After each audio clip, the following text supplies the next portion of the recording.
Hello guys, welcome back to Movie Reviews. This episode we're looking at a Jackie Chan double bill. We are. And we're starting off with The Foreigner from 2017, a Netflix exclusive this is. The Foreigner, very different film for Jackie as a whole really. It's more drama than comedy that he's more familiar with. If you're familiar with Jackie Chan, his filmography and everything else, acting wise, and also what he's done over the years. Most of his stuff is very more sort of comedic type. If you know, like if you look at the films, of course, there's always that sort of comedic edge to it, really. But in this one, it isn't. It's very straight up and very. Well, I don't know. I mean, I can say maybe Police Story is sort of like similar vein to this, really, like the very first one, I think from the 80s. But this one for an international audience, this is probably like one of the only one that sort of like is more serious in tone, really. It's filmed in Britain, it is, really. So it's a British sort of semi-production, really. You've also got Pierce Brosnan as well in this film, as well. So the story goes is Jan's daughter gets killed in a bombing, and it's suspected that the IRA are still around, and just caught, again just doing all the sort of stuff to do. I mean, that's been the IRA stuff's been it hasn't been really done much. Well, they haven't really done much since maybe many years ago. I think back in the 90s, I think. Really. I'm not entirely sure. Or 2000s, I don't know. Really, because I know he caught up with some of the stuff from the IRA, but there you go. But in doing so, he's very somber. He gets very somber, and he requires the assistance of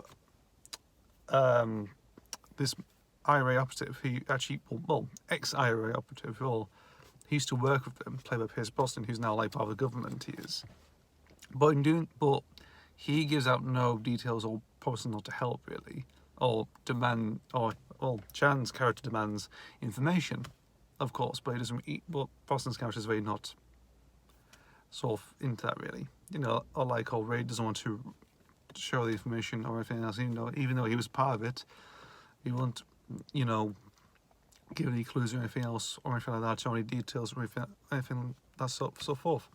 But in doing so, Chan decides to go against him and actually tries to scare him. In doing so, he actually blows up a block of toilets in the building, in the government building, and that sort of makes Brosnan's character flee into a retreat in Ireland, and so.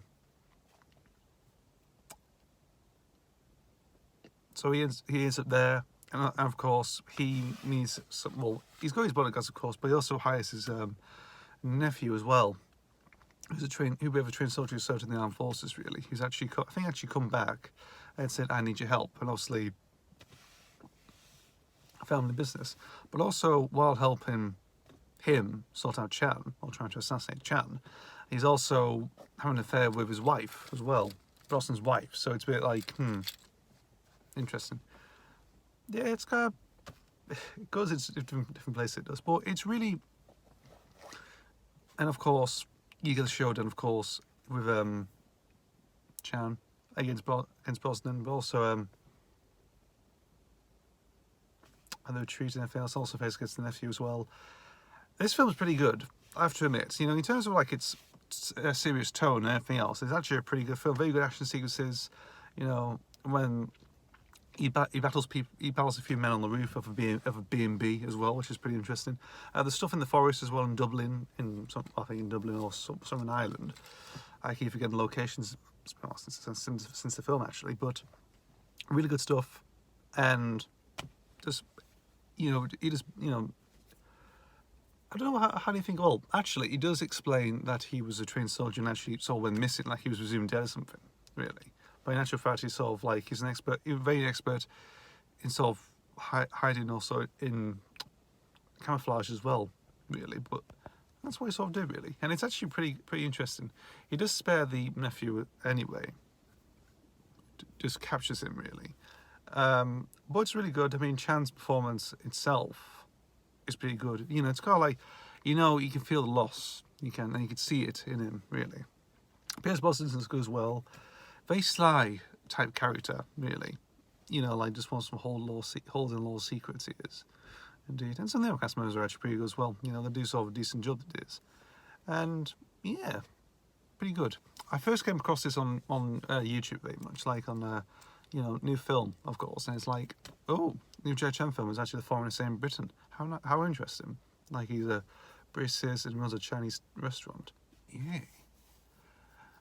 It wasn't until you know, like, I wonder when that's gonna come out on DVD or something like that. It never was. They actually found out that it was actually a Netflix exclusive, really. And yeah, very interesting. So that's one. Yes, that's pretty one down really. But it's a really good film. If you like Jackie Chan, give us a watch. You know, you might be surprised to actually see what it does, but who knows? But it's pretty good stuff. I really enjoyed it. And the second feature to feature Jackie Chan on this one is called Bleeding Steel. So this is 2018. This is. Let's go to a little bit of basics about this film. So it's filmed in Australia most of the time. Most of the time it's filmed in Australia. It's like in the same vein as First Strike and Mr. Nice Guy. I've reviewed Mr. Nice Guy back in the day, actually. I still need to review First Strike, so I need to get around there eventually. So it's basically that sort of wacky comedy, bonkers stuff that he actually did, really. So I feel like it's actually an interesting return to form, this is. You know, like it's all like a third loose thing, of course, with First Strike and Mr. Nice Guy, and then you get Bleeding Steel as well. Pretty interesting. The story, it's weird. It's bloody weird. So Chan plays a cop, of course, and involves, what was it, like some heart, like some weird mechanical heart. Some guy who's quite, I think he's like cyborg or something like a cyber, like he's some cybernetic dude or something like that. Yeah. After that, they need to find they need to find a girl who's actually has the heart, and who is apparently Chan's daughter as well, or protector. No, I think it's who's actually the guardian. Let me think. Who's the guardian, of course, to protect this girl who has a heart. It's a bit like, it's sort of like it's like Crank High Voltage in a type of way, or that sort of thing. But yeah. So it's basically like, you know, just protect the girl, of course, and I get some bonkers hilarity ensues, really. You got this other Asian guy. I forgot his name now, but he's quite funny actually. You saw meet him first, really, trying to hunt down the girl, of course. You know, and just like wants to quickly be friends and that sort of thing, of course, like be secretly in love or something like that. Pretty funny stuff actually. I'd have to admit, like when he ends up in what do you call it? That's that heavy graffitied apartment block. My God. And ends up getting beaten by being out of the shit by this gang. It's pretty hilarious. It's actually pretty hilarious. Very clumsy, hilarious funniness. I really enjoyed that. And then you got something like that's come out of the remake of Karate Kid, really, when Chan just comes out like he's the bully caretaker and just whoops that gang's ass, really. Again, pretty good. Pretty interesting stuff. Very good, massive film as well. It is. The part I might as well go over this. It really gets totally bonkers and sort of turns into Star Wars. Yes, I'm not joking. Like literally, it's like half enough. Like you have this like fugitive cat and mouse film in Australia. I think parts in Thailand, Hong Kong, and Australia as well. With like a little bit of Crank High Voltage within it, or Reaper Man or whatever. Reaper Man, I think that's one with Jude Law about the heart and everything else. But then its third act turns into like a rip-off Star Wars film. It's bloody bonkers. They end up on the ship they do, and it's basically like, again, lost soldiers, like white soldiers and stuff, like with guns and stuff, like stormtroopers and everything else. It's bloody bonkers. It's like, what the hell is this movie? I was quite surprised when I first watched it. I think I still can't believe that it actually happened. Like, you know, it's a kind of mass movie, of course, from Hong Kong to Australia, with a few bunch of interesting characters and an interesting premise, really. A bit of an odd premise, really. A little bit of premise involving Guardian, which you sort of come to realise. And afterwards, you end up a spaceship with soldiers. What the hell? That is what do you call it? Tonal whiplash. That's what you call it. In the words of Stu Bagful, tonal whiplash. Yeah, my God. But it was a really enjoyable film. It's a popcorn movie. It's absolutely bloody bonkers. My God.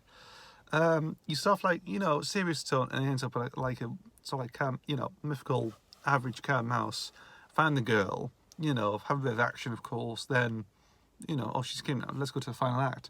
And the final act's something totally different. It's like, oh God. I mean, to be fair, some of the characters are a bit, you know, a bit, what do you call it? A bit odd. Like very sort of like they're stepped out of like an anime TV show. Very much like what's that woman's henchwoman's name? Oh, well, that henchwoman when they fight on the Sydney Opera House. It's pretty something like that, really. You know, it's like anime cartoon just come to life, really, in a way. But overall, it's not really bad. It's not a bad film anyway because there's some decent stuff in there. It's just that third act is quite off-putting. You know, if you watch it, it is quite off-putting. It's like a totally different film. It is. It's like two films in one. It's like you have this, you know, find the girl. That's off. She has a meaning, of course, cat and mouse type film. Yeah, that'd be pretty interesting. You know, that's all that's all the main bulk story. And the third act is this other film.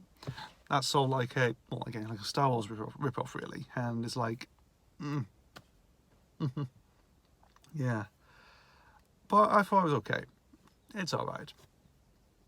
Decent enough. Popcorn movie. Anyway, guys, thank you for watching. I've been talking about the Foreigner. He said the Fugitive. No, the Fugitive. No, the Foreigner. The Foreigner and the Fugitive Foreigner. The Foreigner from 2017 and Bleeding Steel from 2018. That sums up the Jackie Chan double bill. Thanks, guys, for watching. As always, see you for the next video. See ya.